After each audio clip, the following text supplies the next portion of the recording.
Good morning, everybody, and welcome along to the Switch Forum monthly webinar.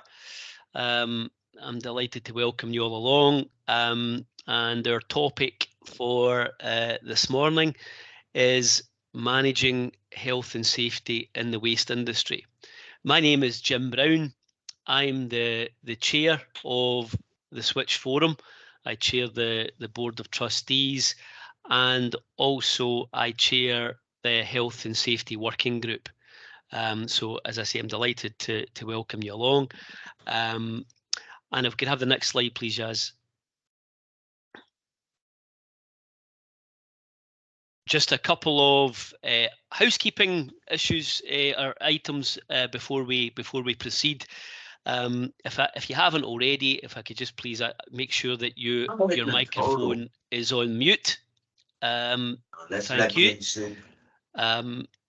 And also just to let you know that this session this morning is being recorded, and they will be shared both on our networks and on our website. So if you're not comfortable with having your face on screen, and you'd rather not be seen, then please just turn off your camera. And just finally, in terms of housekeeping, if you have any questions, as Keith, who I'll introduce shortly, as Keith goes through his presentation at the end, if you as he's going through it, if any questions come to mind, both on the presentation or just in general on anything to do with Switch or health and safety in general, please post your questions in the chat box at the top, and we will pick those up at the end of the session, the end of Keith's presentation. And if there's a lot of noise in the background, if I can just remind everybody, if they can, please to mute their microphones, please. Thank you. Next slide, please, Jazz.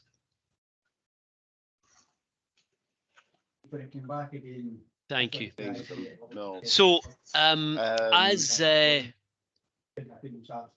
aware, there's a huge number of people on the webinar this morning, and we're delighted to welcome you all. And I'm conscious that probably some of you won't know maybe too much about Switch. To go into politics by selling get-rich-quick schemes on the internet under a variety. Guys, can I just remind everybody to mute their microphones, please? In case we're not fully aware of. If you could, thank you.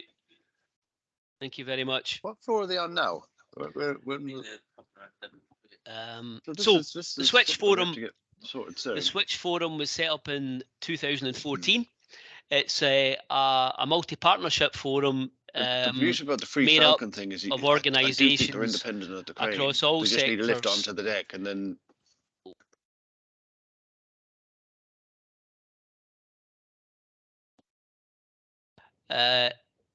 It's a voluntary organisation, so everyone involved in Switch gives up their time voluntarily. And the aim of Switch is really to provide leadership in the industry in Scotland by working collaboratively to raise standards of health and safety, training, learning and development, and also technical competence. And one of the, through all of these things, both by looking to raise standards of health and safety in the industry and promoting training, learning and development, it's to try and promote the industry in Scotland, the resource management industry in Scotland, as an attractive career choice. And as I mentioned, we're all volunteers, and Switch works by relying on the goodwill of all of our voluntary contributors and our Switch ambassadors. Without the people who give up their time freely, we wouldn't be able to do and achieve the thing that we achieve. So next slide, please, Jazz. And these are some of the key stakeholders that we have involved, involved in the working groups and involved in Switch generally. So you can see we have the Chartered Institute of Waste Management, a UK-wide organisation, but they're represented within the Switch Forum in Scotland. The Resource Management Association Scotland, which is set up to represent the SME sector within the resource industry in Scotland, a very key sector, because in Scotland typically most of the waste collection, processing and recycling takes place through the SME sector, small to medium-sized enterprises, mainly family-owned, across different regions within Scotland. So it's good to have RMS represented, and you'll see ROSPA's there as well. But clearly, we've also got real engagement and welcome engagement from the Scottish Government, Zero Waste Scotland, SEPA, the HSE, and IOSH, who I think a lot of people on the call today are involved with. And we also have the Environmental Service Association, the Waste Managers Network, and Energy and Utility Skills, just to name but a few, but to give you a flavour of some of the people that we have involved in the forum. Next slide, please, Jazz. And one of the things that we've been delighted to achieve in the past year is that, working in collaboration with the University of West of Scotland, we've developed a training course which is very much targeted at team leaders and supervisor levels within the waste industry, and 2 SQF level 8 20 credit modules, which is a great foundation to invest and build on, and gives people a wee bit of confidence in their daily roles, but also maybe leads them to look at progressing themselves and progressing their education within the industry. Each module is delivered over a 12-week period, 3 hours per week, and there's a minimum cohort size of 20 students required to deliver it. But I have to say, we're delighted to report that it's actually been oversubscribed in the first running of the training course. And there are some presenters who feed into the modules from the waste and resource sector, and particularly from Switch. So the next set of modules are due to run later this year and into next year, and the closing date for registration for those modules is the 14th of September. So feel free to have a look on our website, switchforum.org.uk, just to get a wee bit more information on that if there's any interest at all. And would be delighted if you could. And if you're interested in becoming a member of the Switch Forum, then again, please jump on the website, switchforum.org.uk. All you have to do is put your name, your email, a contact number, and your organisation, and you will then start receiving updates from Switch. You'll find out everything that's going on. But what we're asking you to do by doing that is also to help promote Switch. Switch, as I mentioned, is a SCIO, a Scottish charitable incorporated organisation. So we rely very much on the people involved in it. We rely on external funding to support the work we do. So anything you guys can do to help promote Switch and help us carry on the work that we're doing would be great. And equally, if you're interested in getting involved in the working groups and you're based in Scotland, then we'd be delighted to hear from you as well. So just sign up, send your details through, and we'll be delighted to get you on board. Just a very quick plug for a webinar. We normally have our webinars on the last Thursday of every month, hence the one you guys are on today. But we have a webinar scheduled for tomorrow, which is on the very topic that I have just been just very sort of gave you a high level view on and just touched on. So Alistair Meldrum from Switch, Suzanne McQuaid and Jan Miller from the University of West of Scotland, and David Goodenough and Matt Conacher, David from Cirico, and Matt Conacher from SEPA are all going to be just talking through the course, how it came about, what's involved in the content, and a wee bit of a deeper insight into the course. So that's tomorrow from 2 o'clock to 3:30. So if you're interested, please sign up for that. Next slide, please. Thanks, Yaz. So without really any further ado, you've heard enough from me, I suspect. Let's get into the reason why most of you have signed up today, if not all of you.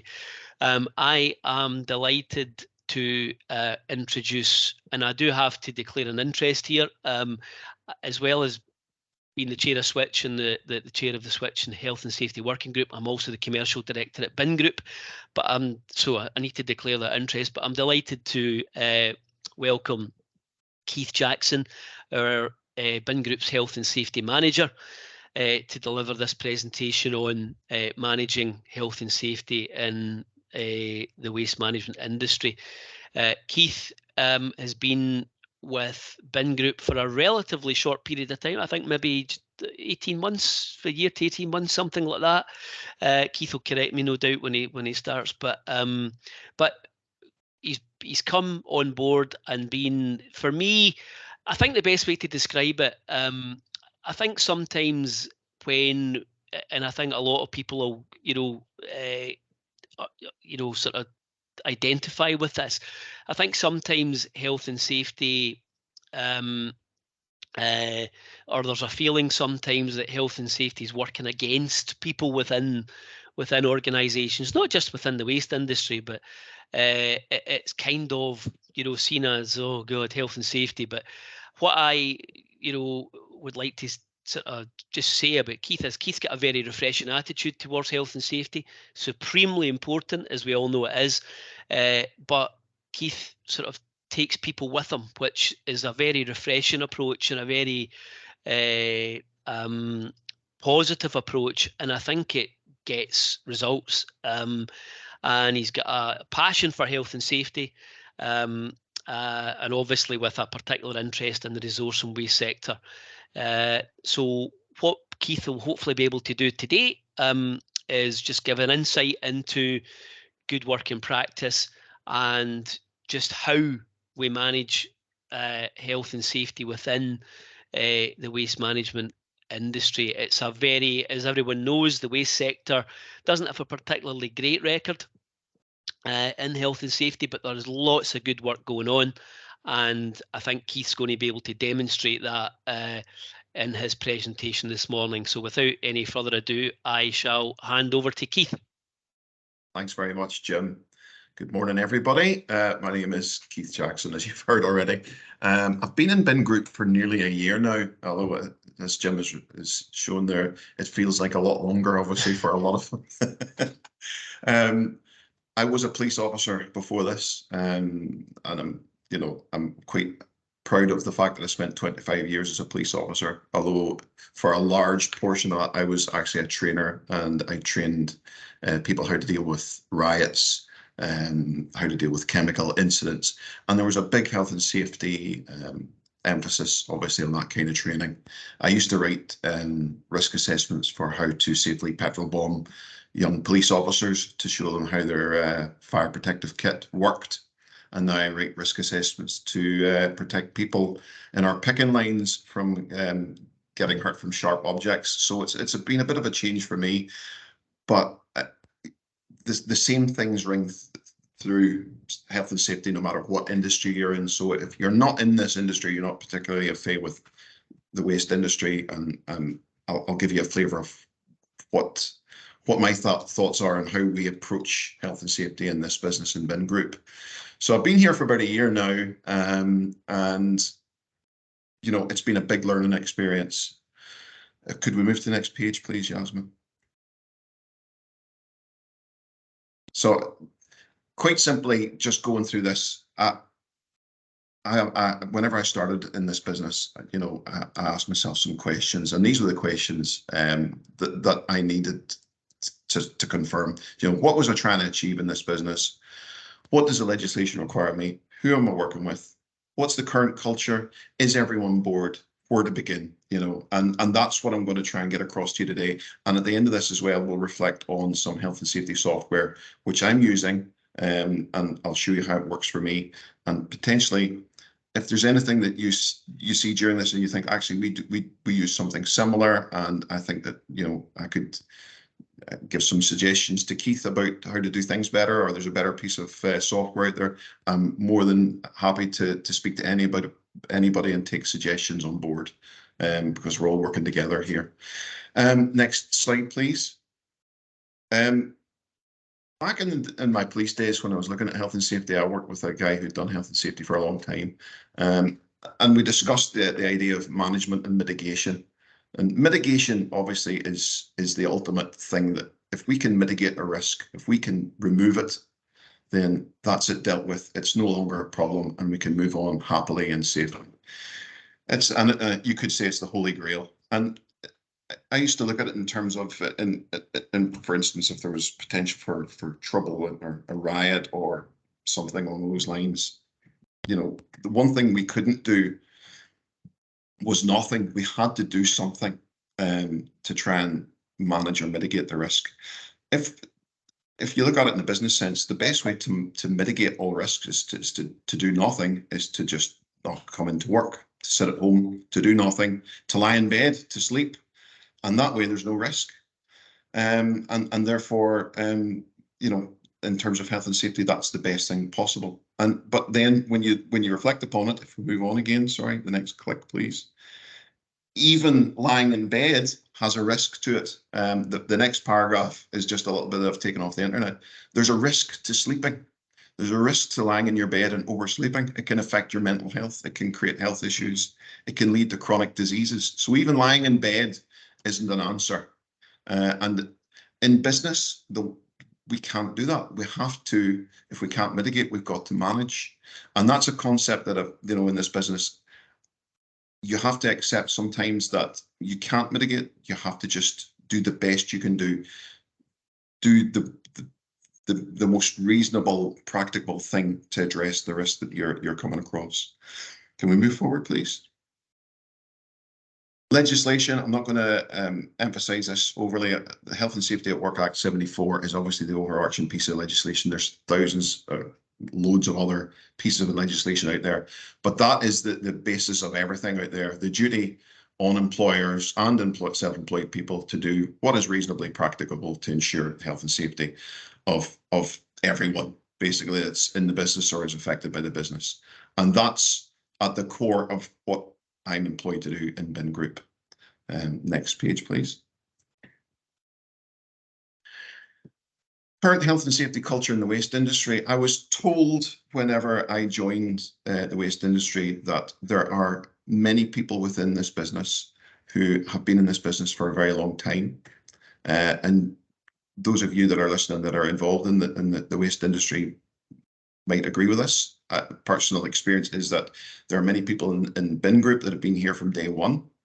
There are many people in Bin Group that have also been in Enva and Tracy's and NWH, and I think every company seems to be the same. There seems to be a crossing between businesses, and people stay within the industry. And then conversely, obviously, there are a lot of new people in our business. There can actually be at times high turnover of people. People come into the industry, find it's not for them, and move on. So that is the current sort of build up or formation of the people that work in this company, certainly. Some of the things that you might find when you have people that have been in a business a long time, some people might be resistant to change. They've been here, they've seen it, they've done it, they've seen 4 or 5 different health and safety people before me. They've heard it all before. They think they know better, or they maybe do know better. And even further or following on from that, they have formed bad habits. They have, over the years, decided that the best way to do things isn't necessarily the way that it should be done, but they feel that it's acceptable, and they've assessed it themselves and they think it's okay. Hopefully none of them light cigars with blow torches like the person in the picture there, but you know, if I saw that definitely would be an issue in this business. Can we have the next slide, please? However, just click on, please, just do the next 3.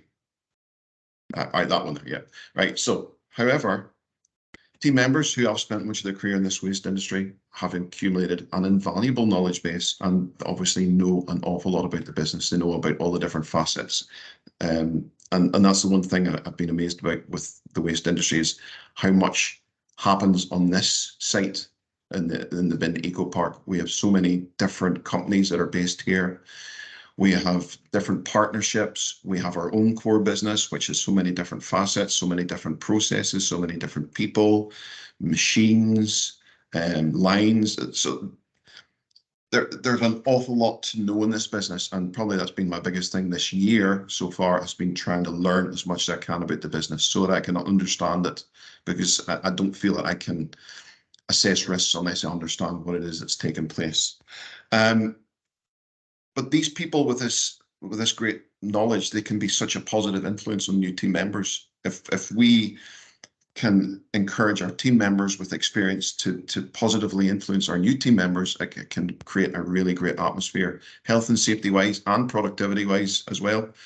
You know, it's essential that everybody's on board and everybody is singing off the same song sheet. Questioning change, it mightn't necessarily be a bad thing.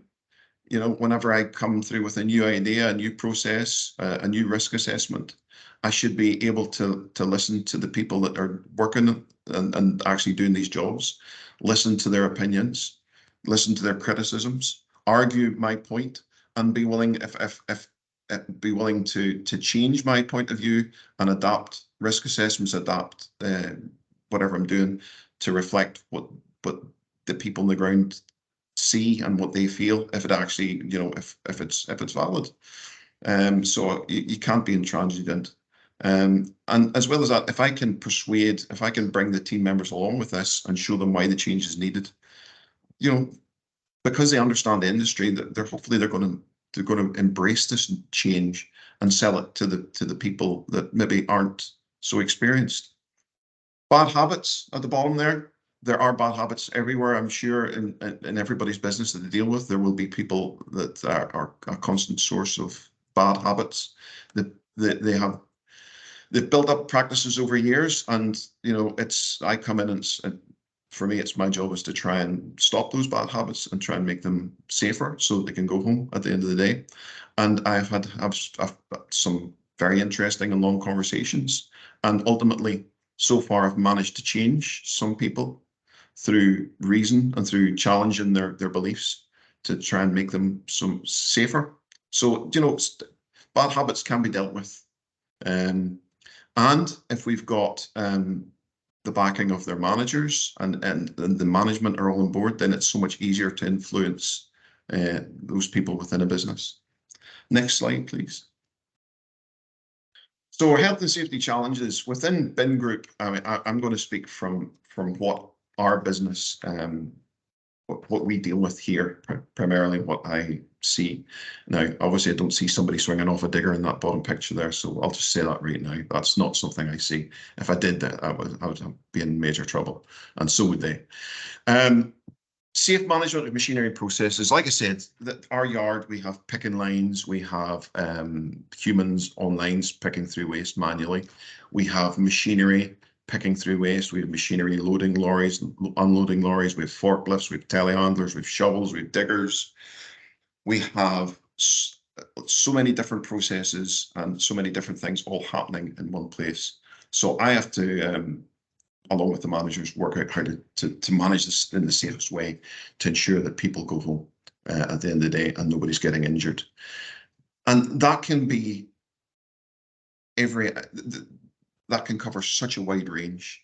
A recent one was gloves, something as simple as gloves. I don't know if anybody out there is involved in PPE and if they encounter the same issues with gloves that we do, but we have a particular class of gloves that are required for our picking line operatives.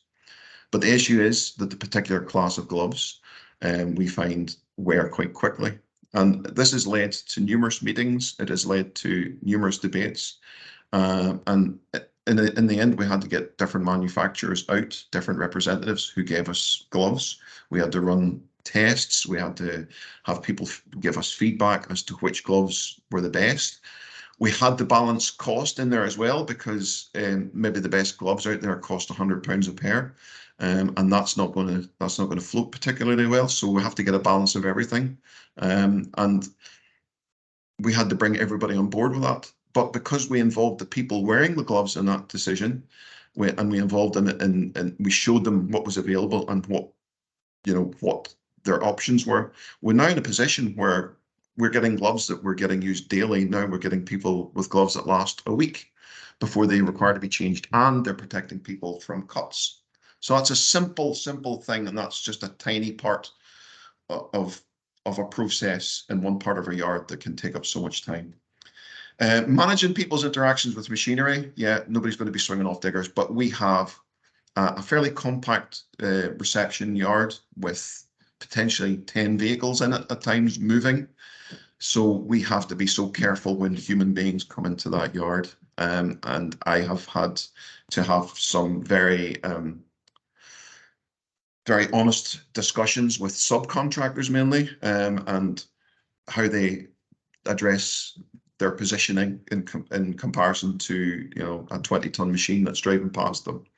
I don't like humans anywhere near machinery when it's operating, and it's a big thing for us. And it's a constant thing where I'm watching and monitoring all the time and encouraging people to stay 5 meters away from vehicles, look at the drivers, wait until they stop before you move past them, all this kind of stuff.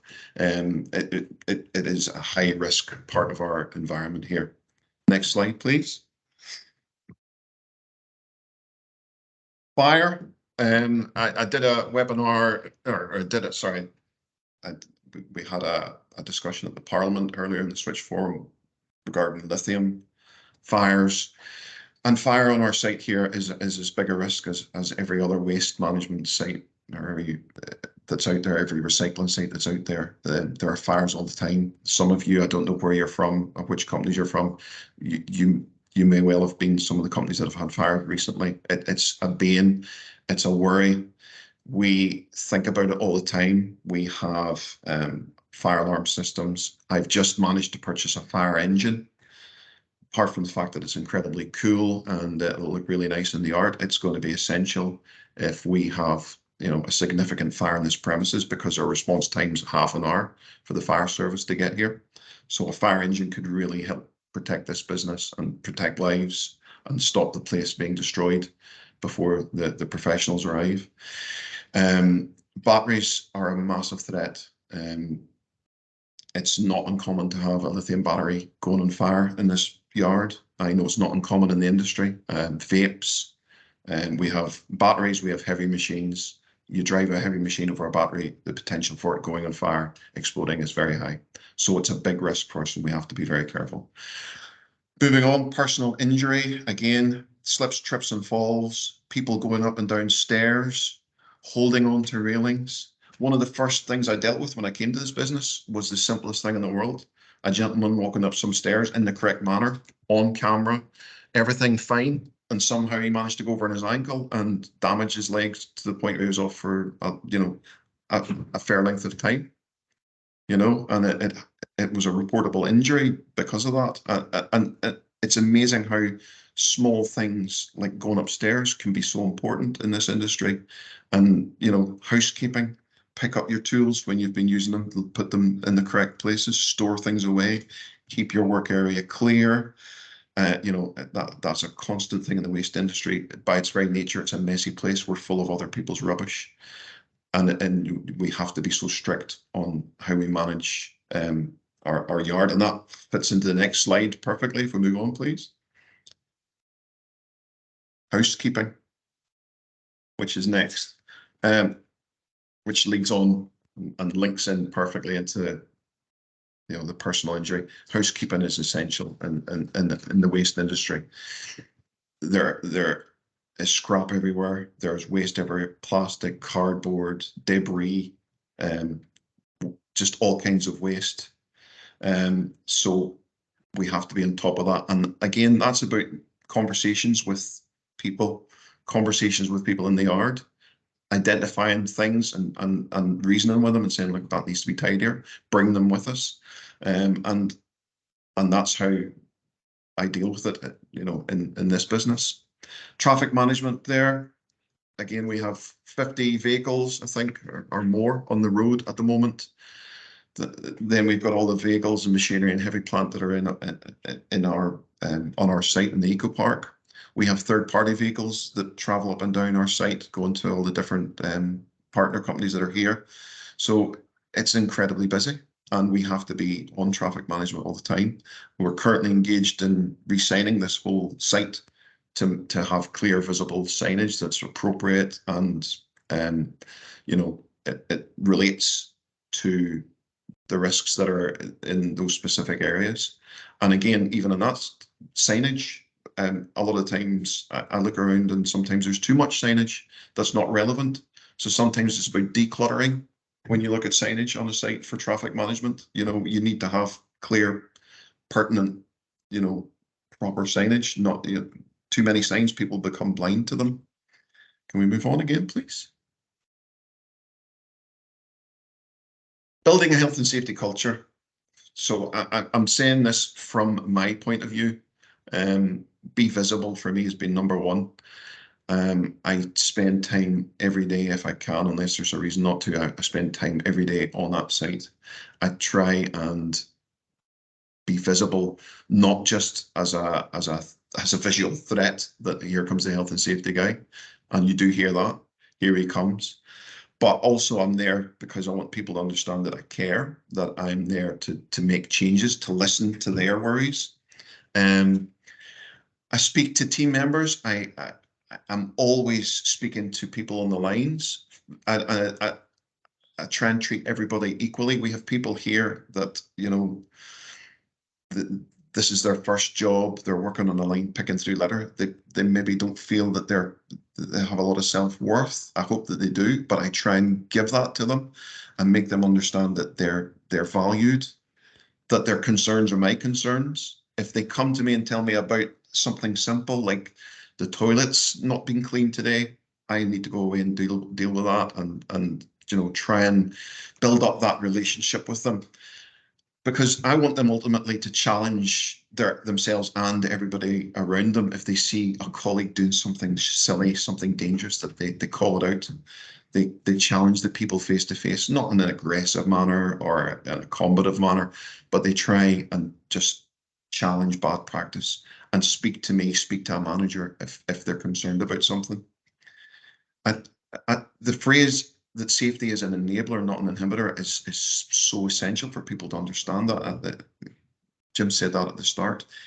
Health and safety shouldn't be being used to stop things from happening. At the end of the day, if I go out there and stop this business from operating, then I'm out of a job. My job is to keep people safe, and I enable people to do jobs safely. You know, there's so many things out there that people do, and if I can see a safer way to do it, then that's a result for me. We also try and bring people on board by having monthly safety committees with staff who aren't leaders, who aren't supervisors, but people who are working on the coalface, lorry drivers, machine operators, pick and line operatives, maintenance crew. And we bring them in and we talk to them and we listen to their issues, we act upon them. We build good relationships, again, that way. Toolbox talks, CPD obviously is essential. Toolbox talks are a very common practice. I did one yesterday on the lines.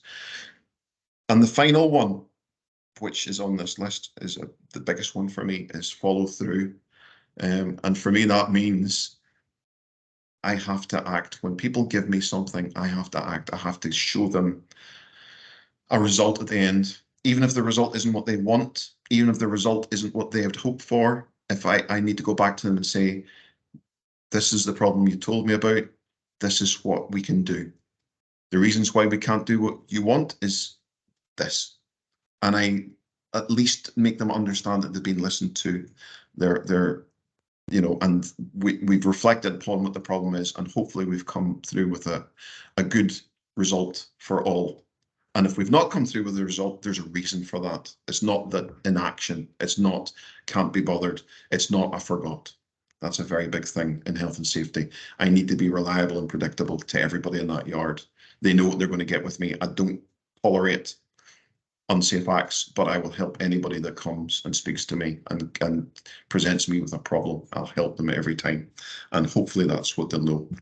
Next slide, please. Health and safety software. I hope you've all got smartphones with you, because you're going to actually get a chance to use your smartphone shortly, but not yet. Health and safety software, there's loads out there in the world. I'm not going to tell you which one ours is. I have looked at many, and bizarrely, all of them look exactly the same. I don't know if that's just a standard thing, but a lot of it does look the same. I will tell you about our software and what it does in a small area. If you're sitting there listening, going, "Hey, that what we use is 10 times better," please drop me a line and let me know, because I am open to change. Next slide, please. So just quickly, health and safety software.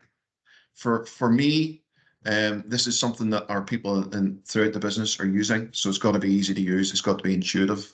Everybody uses a smartphone nowadays. So they expect a certain standard. It can't be clunky. It can't be full of bugs. It's got to be just simple. It's got to be relevant. It's got to have all the information that I need and that the managers need, or whoever it's going to be shared with need. And it must be shared with all the right people in the business. There's no point in sharing it with one person and we've got to give it to the correct people.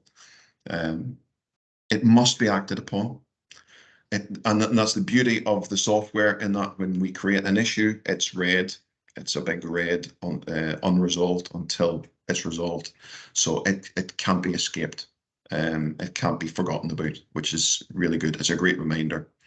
And at the end, outcomes must be shared with all involved. I know I've harped on about this a lot, but it's so important. The biggest complaint I've had out in that yard sometimes is, "Oh, I've not heard about this yet." But see, when I can say to those people, "Listen, we're in progress. I've still not got a result, but this is what's happening," it just makes them feel like they're not being ignored, and it keeps them on board. Next slide, please. One of the things we're going to use, don't read this QR code. I don't even know what this leads to. It's something I've taken off the internet. Don't look at it. I'm sure it's safe. It was Googled. But this is just a copy of a QR code. We all know what a QR code is, I hope. But if you don't, it was developed by a Japanese company that did car parts and who struggled with multiple deliveries, where they were scanning barcodes for multiple items before they shipped them. And a very clever gentleman in Japan came up with this QR code as a thing that can contain so much more data than a simple barcode. And it's used for storing URLs. Now, being a 50-year-old man, I wasn't too sure what a URL was. So that's why I've put in there, that's basically web addresses. So it will link to a web address or other information as well. But in this case, it will be a web address, and it's to be read by a camera on a smartphone. So that's a QR code. Why am I talking about them? Next slide, please. Why I'm talking about QR codes is that we use a QR code generated from our health and safety software throughout the business. You can see pictures there.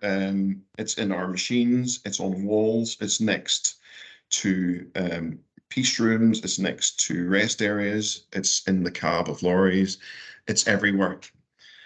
And when someone comes to me and says, "Oh, Keith, there's been a wee bit of an issue about this," my first question is, "Oh, have you QR coded it?" And generally the answer is yes, but sometimes the answer is no. And if the answer is no, I will pull out my phone and say, "Well, let's do it right now on the QR code." And then we can take it from there. And the QR code is dead simple. On the next page, there's going to be a copy of a QR code that I dealt with just a day or two ago that you can have a quick look at before we finish. The QR code links to a form that gives you different options. This next page, please. And just go right to the bottom of this page, sorry.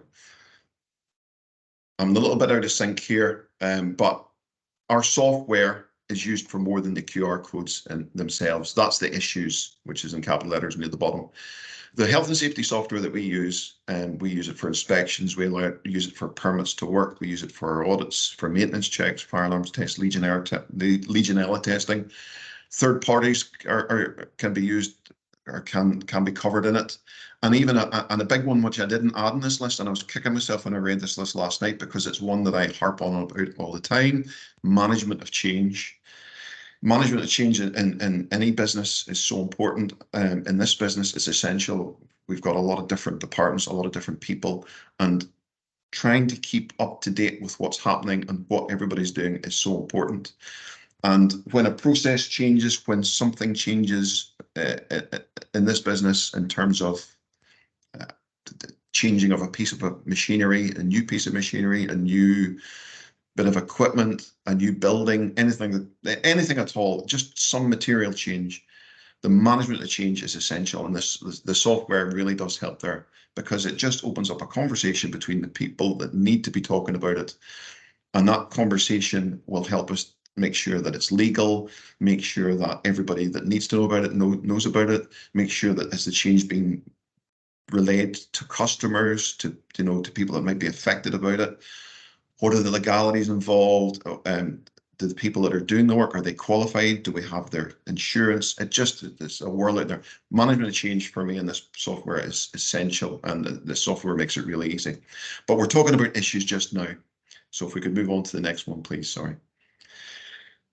So back to the QR code issues. This is what our issues, this is a flavor of what issues can be raised off the back of the QR code. So if a machine operator decides that their machine has an issue, something's wobbling on it and it shouldn't be, they can go into the QR code, click on the maintenance, and then follow that through. It'll get flagged up to the correct managers, it'll get flagged up to me, and until that is resolved, it will remain an issue. So it's a great way of keeping on top of that. If it's a safety critical issue, obviously that gets flagged up immediately. That's a carry out immediately. So we have loads of different things there: hazards, personal injuries, near miss, ideas. Somebody comes up with an idea, this is a great way for them to actually share it with us and ultimately maybe even improve things. No, I don't know if it's gone or not. Oh, there we go. Right. So the QR code is a great tool for us, and we use it a lot. Can we move on to the next page, please? Okay, so this is a QR code. If you want to get your smartphones out and scan it with your camera, if you've got a phone like mine, my camera does it automatically. I'm going to do it with you. And this is going to, if you click on the link on your camera, it should bring you to our app. You'll actually see the name of the app anyway. It's Safety Culture is the one we use, but I'm not selling it to anybody. But it's quite obvious. And that is basically the report that's been generated at the end of this issue. And the issue itself is not one of massive importance, but in the end, it had a big importance from the person that raised it with me. It was a member of our team, was complaining that the hand scanner, if you scroll down it, sorry, let's scroll down it actually, I'll actually go through this. So can we put a sign up above all hand scanners reminding people to have dry, clean hands when using the scanner? Because historically our hand scanner does not like getting wet, it does not like hand gel on it, it makes it malfunction. And that means then people can't start their shift and they can't finish their shift, which ultimately will affect their wage for that week, because that mightn't get reflected, and then next week they'll have to raise it with a manager. Our manager will have to waste time going back through the wages, checking the hours, etc., etc. So that went down as an idea suggestion. You can see if you scroll down it, there are various things. I've put myself down as reporting this. The location can be very useful. In this case, it's in our main yard, and that's where the location is. But that location could be anywhere in the country, so it's a handy thing to have. If you scroll on down through it, the activity, there's actually a picture there, so that whenever you have an issue on your smartphone, it will allow you to take a picture of that issue. You can actually put a line round, a red line round what the issue is to help identify and focus everybody on what the problem is. In this case, is a picture of the hand scanner. So in this issue, what needs to be done? So there are some questions here. What effect does this have on the business? So the effect is the machine will malfunction, will eventually break if it keeps getting wet. This will be a big issue for wages if the system goes down. What needs to be done is another question that it will ask me, and in this case, sign above hand scanners reminding people to clean, that clean and dry hands are needed. I got a sign made up. It wasn't made by me, it was by somebody who was much better at that kind of thing than me, and I put it above the scanner, took another picture, it's been resolved. I've then added in a note saying toolbox talk given regarding this to the whole team, just saying, guys, there's a sign above, folks, there's a sign above the hand scanner, this is why. So we've reinforced that as well. People, keep your hands dry and clean. And that's the issue updated, and that's it resolved. The issue is now finished, but it's there, it's auditable, it's traceable. I can refer back to it in my monthly report. It'll be added into statistics. It's shown as an idea that has been acted upon. And I know it's mundane, it's fairly bland, but that could be the same for a personal injury, somebody being hurt. It could be the same for a near miss, where there was a potential for someone coming to harm, or potential for a fire, or it'll cover every aspect of this in terms of health and safety. I use it. I find that it's a great tool. It's perfect for me because it's always there, and it's a list that I can refer to on a daily basis and keep checking up and checking up where we are on each issue to ensure that at the end of the day we're resolving them and we're addressing these issues, and we're showing people that we care, and we're showing people that we're doing we're doing things to keep them safe, which again feeds into the whole narrative for me as a health and safety manager at Bin Group, in that, you know, I want to keep people safe, I want to work safe, and I want home safe, and that's the kind of ethos that I try and build in this group. Next page, please.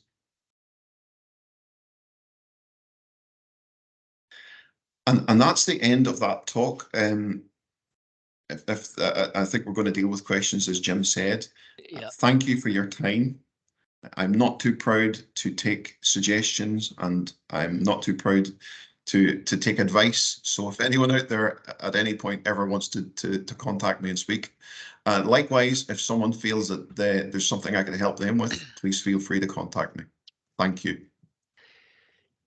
Keith, thank you very much for that presentation. That was really great, really insightful into the approach to managing health and safety and improving health and safety, but two, I think for me, the taking advantage as well of technology and what's out there, and making it, for me, easier for people to report things, easier for people to engage, but also you touched on making sure you're feeding back to people, and that makes that the overall process far smoother, and more rounded, I think, because there's so many things going on in the industry and on our site, our site, I mean your site and mine, but everyone else's as well. There's a few questions there which I'll come to in a second, but just to sort of pick up on a couple of things you said. I mean, you're very much, as you said, all about being visible and relationship building, and I loved the phrase, being an enabler, not an inhibitor. I think that's something we can all learn from, and we can all hopefully identify with as well. But how do you go about, I mentioned in the introduction, how do you go about sort of taking people with you when because change, you mentioned as well, people are resistant to change at times. So how do you go about taking people with you when looking to implement change? I find that if you, it's a bit of a cheesy one, and it has bad connotations because it's like with war and strife and turmoil, but hearts and minds. If I can show people it's important to embrace a change, because at the end of the day, I care that they go home, and they should care that they go home safe to their families. I feel that that's a great motivator for most people. Whatever your job is, and whoever you are, the idea that when you're at work, you're cared about, that we want you to be safe, that we want you to go home to whatever that home is and whatever you're going back to. That I think it's a great lever to bring people with you, and that's how I try and do it. If you go and speak to people and treat them like equals, like human beings, and like people that you're not talking down to. As a police officer, I'm so aware of some of my old colleagues that would speak down to people, that would harass people and tell them off for doing something wrong. And I've always felt that if you bring people with you, if you explain to people where you're coming from and why you're doing what you're doing, you've got so much more chance for success. I know that it'll not work in every case. There can always be people that just won't listen, but I just do my best to try and show them that human side, and it's been really encouraging. I once had a guy who refused to wear a safety helmet on a farm, and nobody could reason with him. His family couldn't reason with him. And I sat down with him and I reasoned with him to the point where he then wore a safety helmet when he was using a vehicle that required it. And you know what? See, to this day, I still feel like that's one of my best achievements, because everybody told me it couldn't be done. And again, it wasn't magic, and I'm not amazing. I just used skills to talk to someone and to reason with them. And that's, I think personally, that's for me, that's how health and safety should be. Great. Sorry. No, fantastic. Yeah, no, I totally agree. And I think I think just in life in general, I think we can all take a life lesson there. I actually saw the very gentleman you were talking about yesterday on his quad bike with his two dogs, his two sheep dogs. They weren't wearing hard hats, but he was. Yeah. So no, well done. If I could just remind, if anybody has a question or a point they'd like to make, could they please just put it in the chat? That would be great. Thank you. One of the other things you mentioned, and I'll come on to some of the questions that we've got on the chat in a second, Keith. One of the other things you mentioned, obviously, was the challenges that we're always facing challenges within the industry, and we're always facing challenges from a health and safety perspective. You mentioned vapes and batteries and the potential for fire. Which is a relatively, batteries and vapes particularly, especially these single-use disposable vapes, which is another topic altogether, but equally challenging for our industry. How can we, how do we mitigate these things? How do we try and mitigate these, apart from banning them, which in some cases with single-use vapes, I know there's a huge pressure, there's a huge body of people would love to see that happening. Just generally, how do we keep up with, I suppose is the question, how do we keep up with change or things that are presented to us within the industry for, in our reception halls? How do we keep up with that from a health and safety perspective? Do you know what? Communication, I suppose, is the key. Communication is the key. You can't be precious. My feeling is everybody I've met in the health and safety in the waste industry, everybody there, we don't see each other as competitors. We don't see each other as, you know, I want my company to have 0 accidents and I hope that you have 10. I don't wish anyone to ever encounter harm or any issues in this industry. Yeah. So I think the key imperative is to speak to each other and discuss. You know, as I say, we've just purchased a fire engine which has yet to arrive, and I'm really excited about that. There are other businesses out there that possibly have already done that. There are other businesses out there that have not considered that, and I would be happy to discuss with people, you know, what my perceived advantages are of a simple thing like having a fire engine, about, you know, and that's where I think we need to be. We need to be able to share openly with each other our good ideas. And I do get that feeling from the professions that speak in the health and safety world in this industry. There does seem to be that openness to share. Yeah, no, good. Thank you.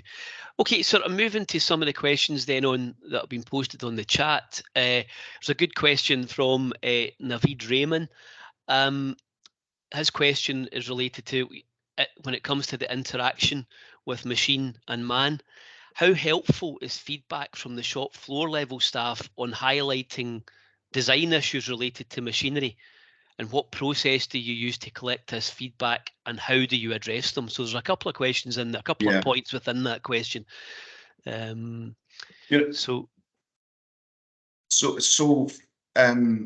terms of that interaction between people and machines, our biggest issue is probably people not understanding the business coming into our yard as a customer, as a guest. The people in our yard have a good understanding because they're in it daily. So I suppose our risk there is complacency through familiarity. And I address that certainly within the business with constant chats with the people in the yard, with signage stressing keep 5 meters apart, with risk assessments that reflect the ways to deal safely with people being kept away from machinery, with when people come on site, that they are inducted properly, that they are given the proper safety brief, and that they are chaperoned properly, that we don't allow people to come onto our premises and then wander around, which we don't. Technology-wise, in terms of machinery, every machine we have obviously has to have flashing lights, has to have sirens for when they are, white noise, audible warning whenever they move.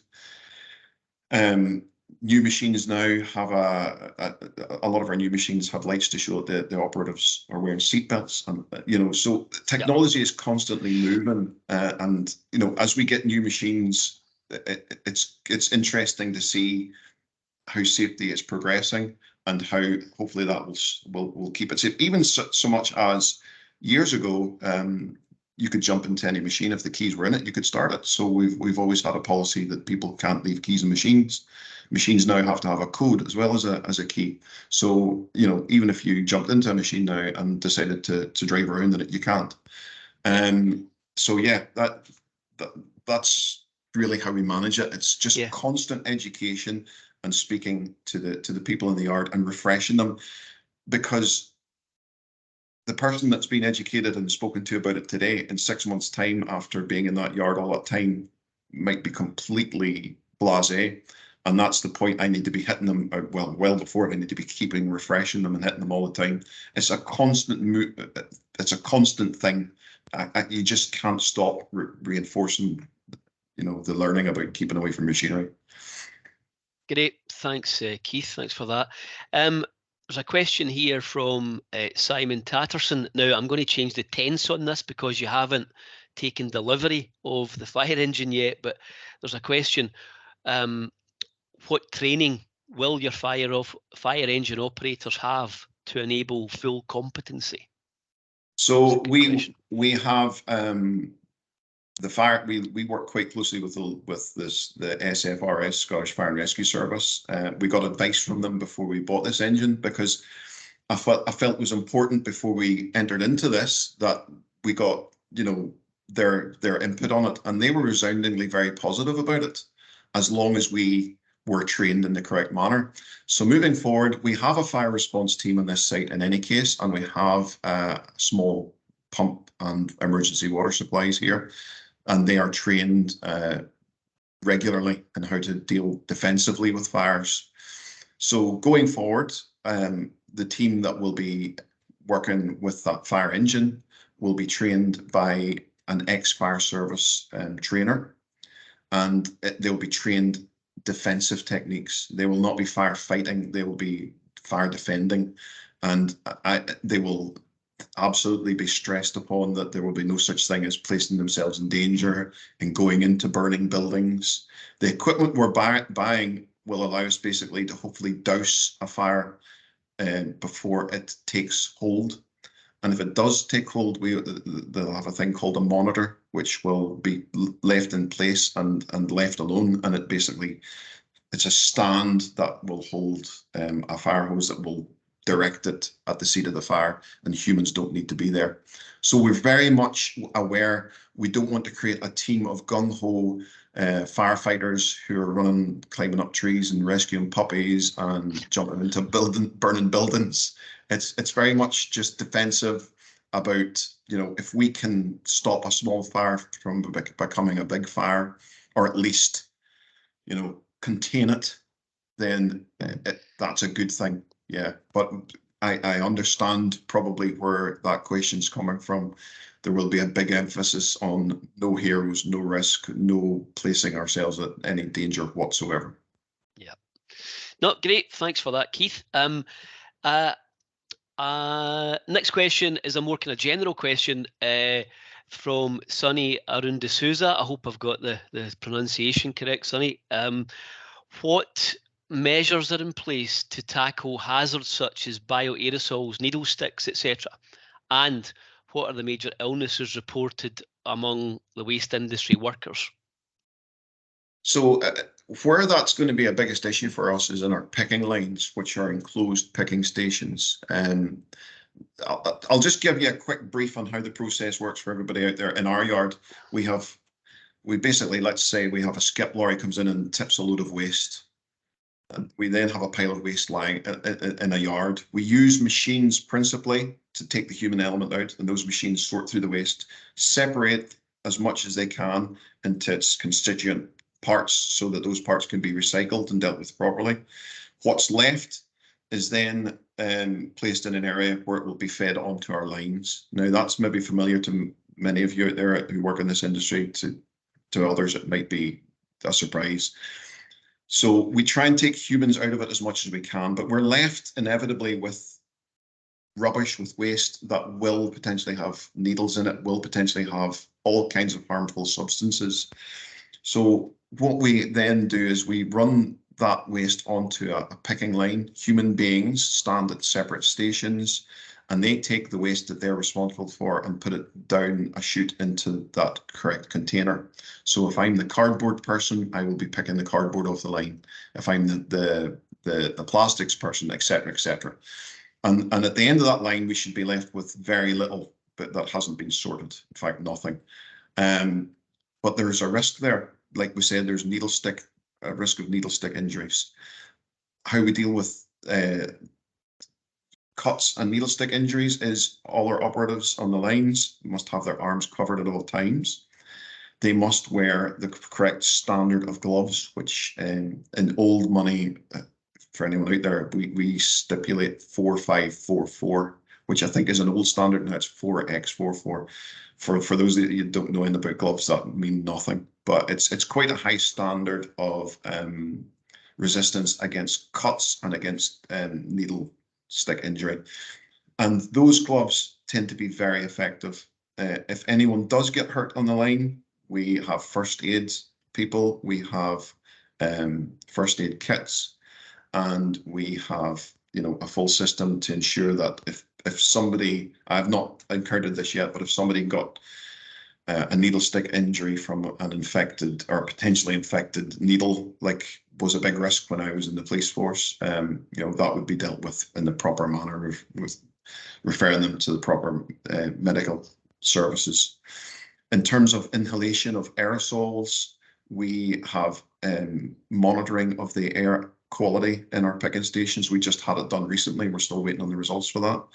We have FFP3 masks, reusable ones with changeable filters, which we issue and face fit. So we don't just issue the masks to our operatives, we face fit them as well, so that we can ensure that the masks suit that person's face. And that hopefully addresses the risks to them from aerosols and silicas and asbestos fibers, God forbid, not that there should be any, but you know, we have to always look at the worst case scenario. So that's how we address it. We enforce strict hygiene. We make sure that anybody that comes off the line must wash their hands, must be clean before they eat. And we do a lot of toolbox talks throughout the year, keeping it at the forefront of their minds as well. Excellent. Thanks, Keith. A very comprehensive answer. The next question, now this is probably, again, a more general one, which Lawrence Large asks about difficulties in overcoming languages in the industry. So, you know, where yes, we're dealing with multi nationalities on site. I mean, it's not particularly one, obviously looking very insularly, if you like it. Bin Group is not something we have to uncover, but generally, I mean, thinking about using the QR codes, is there a facility within there to adapt language? No, or you know, if not, just comment generally on signage and such like, maybe. Well, yes, we actually have we have a diverse range of people that work on our lines at the moment, yeah, and that's constantly changing. At the moment, we have people from Colombia, we have people from Africa, we have people from Eastern Europe. The one thing that I've been very glad about is that generally everybody is able to, although it's not their first language, they're able to understand English. And the one thing I always stress, because I was aware of it very much in my last job, is I ask everybody, are you understanding what I'm saying? And if the answer ever was no, and to this point it hasn't been no, then I'm going to have to try and get somebody that can translate, maybe somebody else that works on the line that speaks the same language, and use them as a translation service, or potentially even look at an official translation service if that's an issue. And another thing as well is I'm very mindful of people saying they understand when they don't. So if someone says they understand, in my opinion, the best way then to check that they understand is ask them a question at the end. So when I've give them a piece of information that's important, like, please don't stick your hand in there because that's dangerous. Don't take that guard off because that's dangerous. And I've not had to say that. I'm just that's an example. Sure. I would then say, do you understand? Do you understand what I mean? Yes, I'll not take that guard. Right, that's great. And I know it's simple stuff, but that's the workaround for me, certainly in that I've encountered it in this industry. Thank you. Now I've got a great question from Haris Mohammed. Yes. Upon starting your job at Bin, you mentioned that you'd discovered that some of the workers already had maybe some detrimental habits that were affecting their performance and perhaps the overall work environment. Could you just talk through the specific steps you took to effectively address these habits and initiate the positive change in their mindset and their behaviour? So one of our big things is that people must wear hard hats, and generally most people in this business, well, they certainly do now, and they did then as well. But hard hats by their very nature, when they come into our primary reception yard, hard hats by their very nature, it's something that can be forgotten until you build it into it's something that you automatically do. People will jump out of cabs and forget their hard hats and do something, and then maybe remember and run back and grab them, put them on. But I found that happened with a few people in the yard, and I could see them on when I was looking on our CCTV. I could see them when I went around the yard. And the best the best way to combat that was, number one, I had to get them to understand who I was and what it was about, and the fact that what I was saying was important, and I wasn't going to stop pushing for it, and that it wasn't a choice, it wasn't an option. They didn't have the choice. So it was that balance between being firm but being fair and showing a human side. So I had a few frank discussions with some people. One or two people that continued not to listen had to be spoken to in a more formal way. But even those people then realized that this wasn't something that was negotiable, and they changed. And hand on heart, I can say now that that issue of certain people not wearing hard hats where they're meant to wear them isn't as big an issue. I'm not saying it never happens, because human nature, people forget. But everybody understands where the line is. Everybody understands what's expected of them. And everybody understands if they are caught not doing that thing that's expected of them, that they're going to be pulled up, not necessarily roasted and screamed at or chastised, but, you know, reminded, you know, encouraged, and given the reasons again. And that seems to be working. And that, so when I came to this business, that was one thing that I found, and I was quite happy about the way it progressed. And again, sometimes you have to be quite clever about things and work out who are the people, who are the influencers within your business, within that culture, who are the people that everybody listens to. And those are the people that you want saying the same things that you say. So you obviously want your managers, who will obviously say that. But every yard's probably got that personality who is strong and vocal and has an opinion and dominates conversations at lunch times. And I found those people and I got them on board, and they were the ones that were backing me up, then that's a great tool out there, and probably one that many of you use anyway. But for any of you that don't, find that influencer, bring them on board, and you'll find your jobs an awful lot easier if they're singing from the same song sheet that you are. Good advice. Thanks, Keith. William Melvin mentions now, his first point is that there will be some industries and there'll be some facilities where they've got no phone policies in operational areas, but putting that to the side for a second, because that doesn't apply to most waste management operations. He's asking, could the QR code system be used to remind staff about safe systems of work, SOPs, etc.? Is that a facility that it has? Yeah, well, I mean, the software has an awful lot of there's a lot of options on it.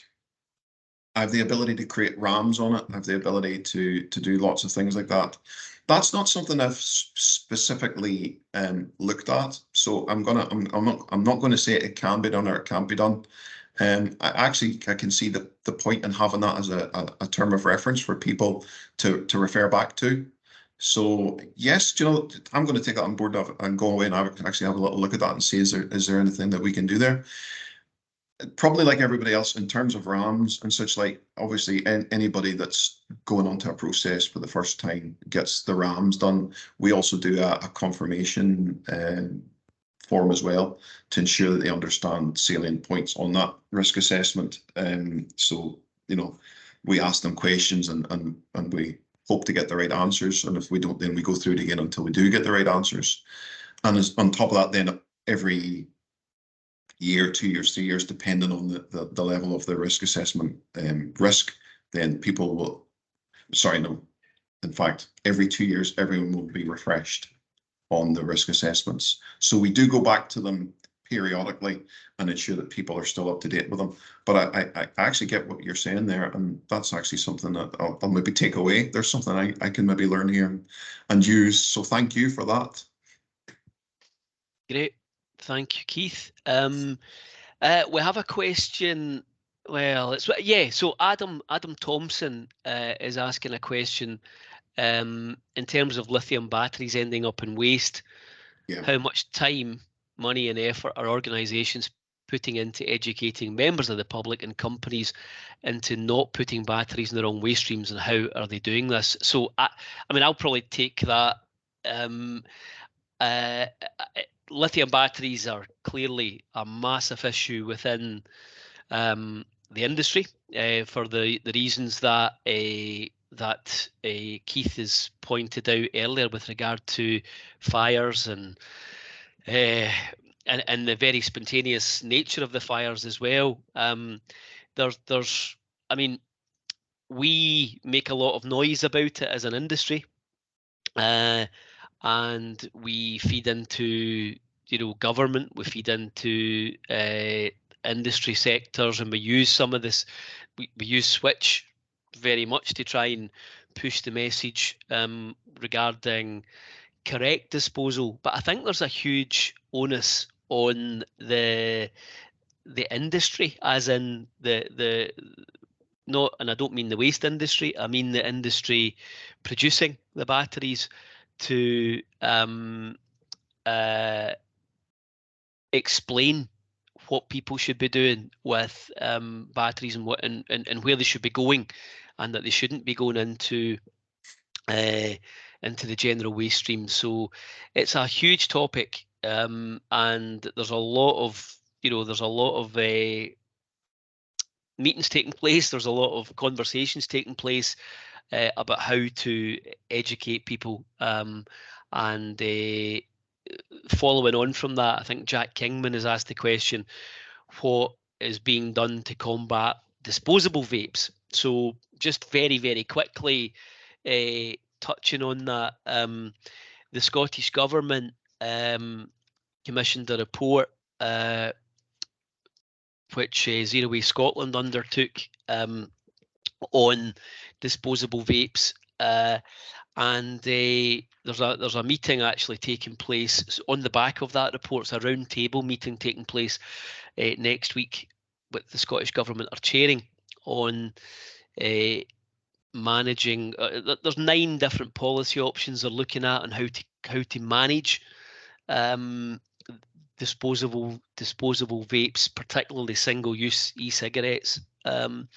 It's the stats are pretty frightening, really, when you look at it, and there is an awful lot that we, as an industry, are vocalizing. I mean, just to give you an example, disposable vapes themselves, it's estimated that 67% of the users in Scotland are under 25, which, if you extrapolate the number in use at the moment, I think up to April 23, it's estimated that there was somewhere between 21 and 26 million e-cigarettes consumed in Scotland alone. And the estimate is that somewhere around 1 million and 2.8 million were littered. So if you extrapolate that out into without any intervention, I think it's estimated that there'll be between 50 and 64 million in use by 2027. So we clearly need to do something about it. And when you take, I think there's a stat that in single-use e-cigarettes, because of the design, they're designed to be disposed of, but the batteries within those, with a change in design, can be recharged up to 500 times. So there's lots of stuff about that. Someone said to me the other day, you wouldn't go and buy a disposable toaster, so why would you allow someone to buy a single-use disposable e-cigarette? So massive issue, and it's a very, I think the EU have taken the decision to ban single-use e-cigarettes by the end of 2026, and there's some other, I think New Zealand and another country that are going to do the same. So I think one of the policy options within the 9 is to ban them in Scotland, but there's various other policy options looking at putting you must pay a deposit and you must return your e-cigarette before you can buy a new one.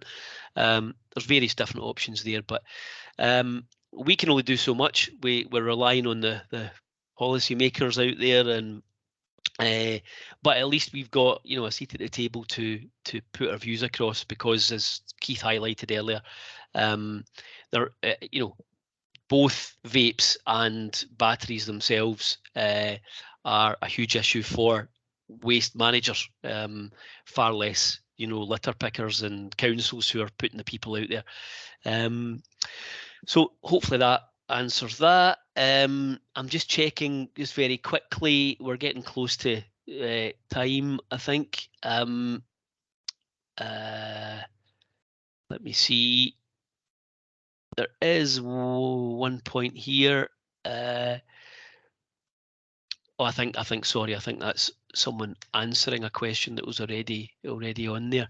So I don't think we've got any. I think I've covered all of the questions that are up there on the chat. I hope I've not missed any. So yeah, really all that remains for me, unless there's any other questions that pop up in the next wee second or two. Well, we have a question asking, can we please share the barcode slide? The just to let you know, the presentation will be posted on to the Switch Forum website, and the recording will be available on the Switch Forum website, so you can access that there. And we're happy to share the presentation. I think we can arrange for the presentation to be shared by email to everyone that subscribed to the webinar. So as I say, all that remains for me is to say thank you very much indeed to everyone that attended, and for taking the time to join the webinar. But primarily, thanks very much indeed to Keith Jackson from Bin Group for a very interesting and informative presentation. I think it was really great to hear the good work that Keith's doing and the approach he takes, and using technology to support what we're trying to do. So Keith, thank you very, very much. Thank you. And just finally, before I go, just another wee punt for Switch. If you please just take the time to go onto the website, sign up for updates, and that will then give you access to everything that we send out, including webinars. And as I say, our next one's tomorrow, if you can jump onto that, regarding the training course that we've set up with University of West of Scotland. But we normally have them on the last Thursday of every month, so get signed up, see what's coming up next, and join us. So thanks very much, everyone, and enjoy the rest of your day. Thank you. Bye.